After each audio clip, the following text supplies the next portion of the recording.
What's up, fam? It's your boy B High back on the check-in, and hey man, I was scrolling through allhiphop.com when I came across an article by Grouchy Greg talking about Casanova.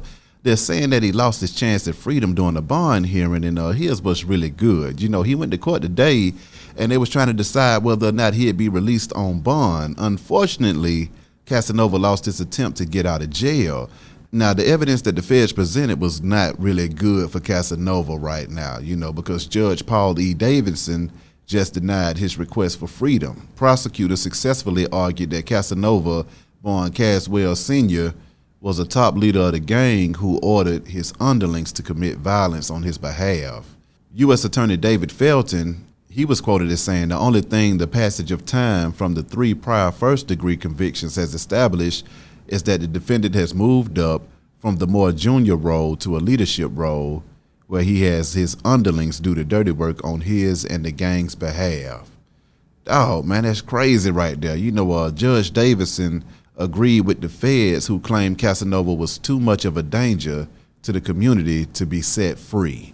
Now they're saying that Casanova's 3 previous convictions are for robbery. Then they added 2 more incidences in which they said a junior member of the gang choked a woman in a New York diner and broke her jaw because she was taking pictures of Casanova as he was eating, and a double shooting in Miami, which involved Casanova and somebody else, kind of ruined his chances as well.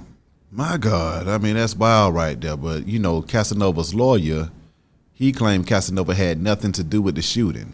He said Mr. Senior's down there with his family. He's celebrating his birthday. He's taking photographs. He's taking celebrity photographs. He's not in any way conducting himself in a violent manner. And that's what, you know, Casanova's lawyer was trying to argue, but it really didn't pan out as well as they thought that it would. Casanova's lawyer went on to say, and I quote, "Now I think that this whole episode has to be videotaped. He's not telling anybody to do anything. And while the text messages in the complaint do mention him, it's very clear that he is not telling anybody to do anything. Interestingly, somebody reaches for their hip, but that would be self-defense. It's very clear that Caswell Sr. is not armed, and he's not down there looking for trouble, and he's not charged." Now, if you looked at the government's recitation here, if he's the big boss and he's directing violence, well, he would have been charged. There's no evidence sufficient to charge him in that. However, Casanova has not been charged in that incident. The feds are still investigating his role in the altercation. You know, back in January, Casanova put together a $2.5 million bail package with 13 co-signers who all vouched for him. And Casanova's friends also put up 5 properties to ensure he would appear at his trial, but the bail package was not enough to get him out of prison. The feds claim Casanova was a large-scale supplier of drugs, and he used the gang to sell crack cocaine and marijuana around New York. But on the other side of things, Casanova's lawyer says that the evidence the government presented was flimsy at best. Casanova's lawyer claimed that the rapper was never pictured with any guns in the evidence prosecutors have presented, and that he was never in possession of a weapon. According to the rapper's lawyer, all of the weapons in Casanova's videos are just merely props.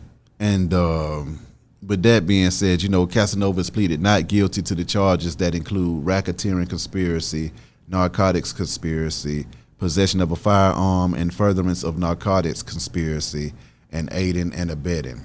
He's facing 15 years to life in prison for his role in the RICO conspiracy.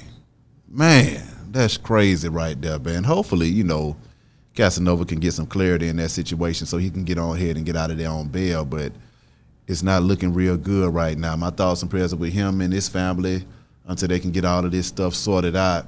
I'll keep y'all updated as I receive more info, man. Be High Radio shouted. More content on the way, more interviews on the way. Stay down with your boy. I'll holler at y'all in a minute, man. I'm gone.